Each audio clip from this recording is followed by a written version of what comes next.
अब पढ़ना है प्रकाश का अपवर्तन, refraction of light. Refraction of light में क्या समझना, पहले एक चीज़ समझ लो कि माध्यम का होता है ना। माध्यम यानी कि मीडियम। तो मीडियम इस तरीके से समझो कि जहाँ पर जिसके अणु होंगे, जैसे फॉर एग्जांपल अगर हम पानी लेते हैं, ठीक, अगर कोई एक कंटेनर लिया, इसमें भरा है पानी, ठीक है, इस तरीके से हमने एक कोई लिया जिसमें भरा हुआ है शहद, एक हमने लिया जिसमें भरा है शहद ऐसे करके, ठीक, एक हमने लिया जिसमें हवा भरी हुई है, ठीक है, और एक हमने लिया जहाँ पे कुछ भी नहीं यानी निर्वात है ना, जहाँ पे कुछ भी नहीं होगा वह उससे क्या बोलेंगे, निर्वात, ठीक। तो ये जो चारों हैं वो अलग एक एक मीडियम है, ठीक। ये पानी का मीडियम हो गया, पानी का माध्यम, जहाँ पे पानी के सारे अणु हैं, यहाँ पे और कोई मिक्स नहीं है ना, यहाँ पे शहद के सारे मॉलिक्यूल हैं, जितने भी इसके अंदर हैं वो शहद चीज़ें। ये हवा है यानी इसके अंदर एयर मौजूद होगी, एयर में यानी हवा में जो जो चीज़ें होती, नाइट्रोजन, ऑक्सीजन और कार्बन डाइऑक्साइड, आर्गन, इस तरीके से कैसे होंगी, निर्वात में जिसमें कुछ भी नहीं होगा, ठीक है। तो ये अलग अलग तरीके के माध्यम है। तो प्रकाश का अपवर्तन क्या होता है कि लाइट जब एक मीडियम से, है ना, लाइट जब जो है एक मीडियम से किसी दूसरे मीडियम में जाएगी, लाइट एक मीडियम से दूसरे मीडियम में जाएगी, नहीं एक माध्यम से किसी दूसरे माध्यम में जाएगी, और जाएगी सिंपल एक प्रकाश की किरण, है ना, क्या जाएगी, प्रकाश की किरण। कभी पूरा प्रकाश नहीं जाता, सिंपल से एक किरण जाती है, एक एक किरण मिलकर कई सारी किरण बन जाती है और वही किरण हमको देखने को मिलती है। तो प्रकाश की किरण जब किसी एक माध्यम से दूसरे माध्यम में जाती है ना, एक मीडियम से दूसरे मीडियम में जाती है, तो वह जो है थोड़ा मुड़ जाती है ना, क्या हो जाती है, मुड़ जाती है, ठीक, बेंड हो जाती है ना, मुड़ने को क्या बोलेंगे, बेंड हो जाती है। और इसी प्रकाश के घटना को प्रकाश का अपवर्तन बोलते हैं। सिंपल सी डेफिनेशन निकल आई कि नहीं, जब प्रकाश की किरण किसी एक माध्यम से दूसरे माध्यम में जाती है तो वह थोड़ा मुड़ जाती है, प्रकाश की इसी घटना को प्रकाश का अपवर्तन कहता है। दो शब्द से तुम इसकी डेफिनेशन याद कर सकते हो, ठीक है। अब देखो इसमें समझो, ये मान लो क्या है, एक इस तरफ मीडियम है किसी चीज़ का, फॉर एग्जाम्पल हमने मान लिया कि यहाँ पे भरी है हवा, यहाँ पे क्या है, हवा भरी, ये हवा भरी है और इसमें हमने मान लिया कि पानी भरा, ठीक, पानी भरा है तो थोड़ा डॉट डॉट बना देते हैं कि थोड़ा थोड़ा पानी होगा, है ना, ताकि पता चले मीडियम अलग, ठीक। ये हवा का माध्यम है, ये पानी का माध्यम। हवा का माध्यम जो होगा वो होगा विरल। विरल का मतलब क्या है, विरल का मतलब है इसमें हवा के मॉलिक्यूल जो है थोड़ी दूर दूर है और पानी के मॉलिक्यूल पास पास है। हम कंपेरिजन करके बताएंगे, जैसे मान लो पानी और शहद का कंपेरिजन करें तो शहद इसमें, पानी इसमें विरल होगा क्योंकि पानी के मॉलिक्यूल थोड़ा दूर दूर होंगे और शहद के मॉलिक्यूल पास पास होंगे, है ना। तो यहाँ पे जो दूर दूर होंगे जिसमें उसे विरल बोलेंगे, जिसमें पास पास उसे सघन बोलेंगे। इंग्लिश में इसे बोलेंगे रेरर, ठीक, इसे बोलेंगे डेंसर। क्या बोलेंगे, डेंसर। अब समझो इसके आगे, जब लाइट जो है किसी एक माध्यम से दूसरे माध्यम में जाएगी, मान लो ये प्रकाश की किरण है, ऐसे आई, ठीक, अब ये यहाँ पे आई, अब ये देखो ये मीडियम चेंज करना है, यानी यहाँ पे हवा थी, इसके नीचे मानो समुद्र था, पानी था, तो अब इसके अंदर भी लाइट जाएगा क्योंकि हम पानी के नीचे देख सकते हैं अगर पानी साफ हो तो, है ना।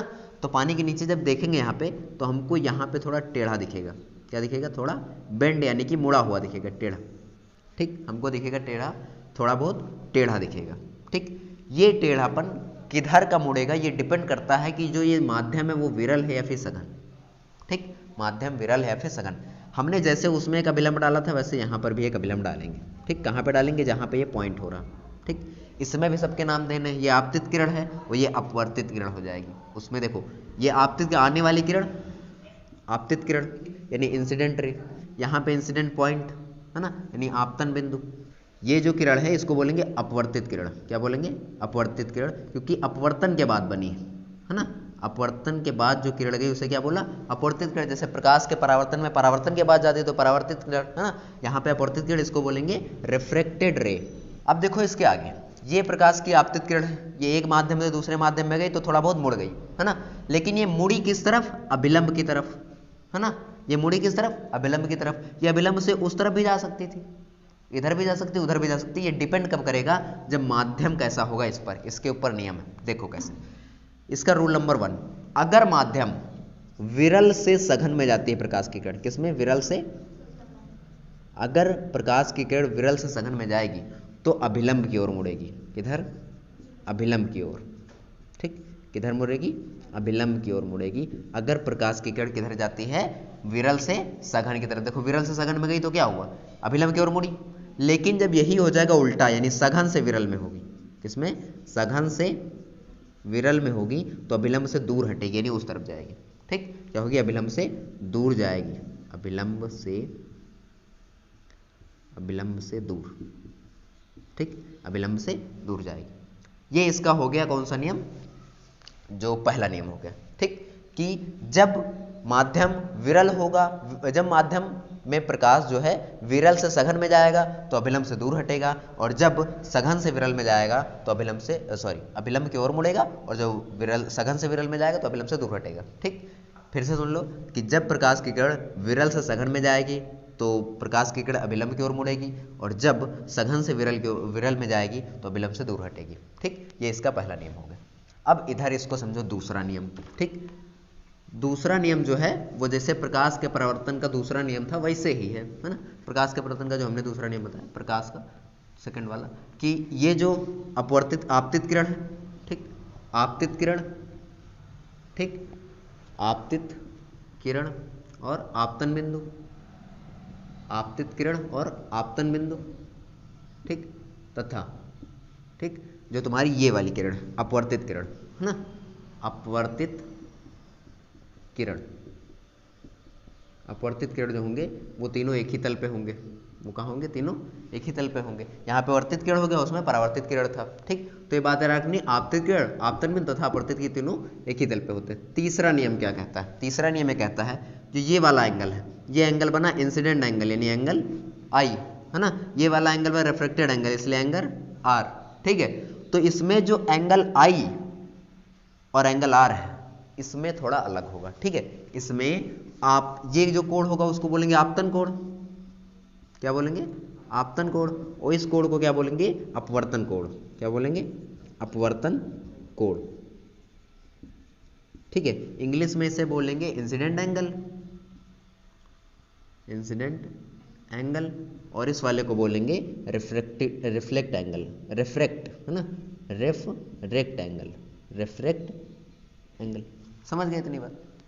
अब देखो उसके आगे तीसरा नियम ये कहता है कि आपतन कोण है ना, जो आपतन कोण है, आपतन कोण, आपतन कोण, आपतन कोण क्या है, आई है ना, आपतन कोण की ज्या मतलब होता है साइन, साइन पढ़ा था ना, साइन कॉस टैन है ना, तो आपतन कोण की ज्या का हिंदी, साइन का हिंदी मतलब होता है ज्या है ना, तो आपतन कोण की ज्या तथा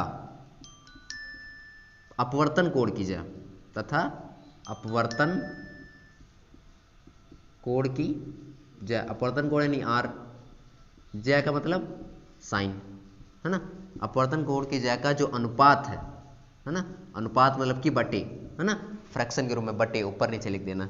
ये जो होता है वो एक नियतांक होता है, नियतांक मतलब इसकी वैल्यू हमेशा फिक्स रहेगी, कम ज़्यादा नहीं होती है। अगर हवा से पानी में जा रही तो उसका फिक्स है कितना होगा, अगर शहद से पानी में जा रही तो कितना होगा, सारी चीज़ें फिक्स है पहले से। ठीक है, जितना होता उतना ही होगा, बदलेगा नहीं। ठीक है, अब देखो यहाँ पे कि आपतन कोण की ज्या साइन आई हो गया, ठीक, और अपवर्तन कोण की ज्या क्या हो जाएगा, साइन आर हो जाएगा। ठीक है, इन दोनों का जो अनुपात है, अनुपात मतलब कि बटे है ना, अनुपात मतलब बटे होता है, तो अनुपात जो होता है वो एक नियतांक होता है। नियतांक मतलब होता है इसकी वैल्यू फिक्स होती है, नियतांक मतलब कांस्टेंट है ना, जो कभी बदलता नहीं, उसे बोलते हैं कांस्टेंट। ठीक है, तो ये प्रकाश के अपवर्तन का तीसरा नियम। ठीक, तो प्रकाश के अपवर्तन में तीनों नियम देखो।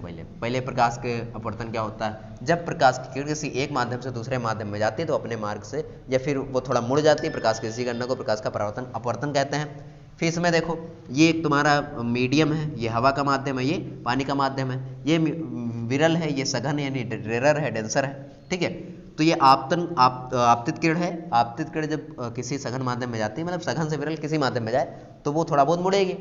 इसके मुड़ने के लिए कौन कौन सी शर्तें हैं, अगर विरल से सघन में गई तो अभिलंब की ओर, और सघन से विरल में गई तो अभिलंब से दूर हटेगी। ठीक है, तो जब आपतित किरण इसमें गई तो देखो थोड़ा बहुत मुड़ गई इस तरफ। ठीक है, आपतन बिंदु यहाँ पे था, हमने देखा कि अभिलंब जब इस पे डाला तो हमने देखा जो कोण आई है वो इसका एक जो निश्चित अनुपात में होता है कि कितना जो है इधर मुड़ेगा, यानी नियतांक होता है साइन आई और साइन आर, यानी इसका जो एंगल है वो एक नियतांक होगा। और दूसरा नियम इसका ये हो गया कि जो आपतित किरण, आपतन बिंदु और अपवर्तित किरण तीनों एक ही तल पे होंगे, ये वाला नियम, ये वाला नियम, ये तीनों नियम इसी में होंगे। और ये डायग्राम याद रखना, ये डेफिनेशन इसकी मतलब याद रखना, और ये तीनों नियम इसमें याद रखना। ठीक है, यही तुम्हारा इंपॉर्टेंट है इसमें। ठीक है, और जितनी चीज़ें हम पढ़ाएं वो चीज़ें कोशिश करो रिवीजन कर दो, इंपॉर्टेंट है।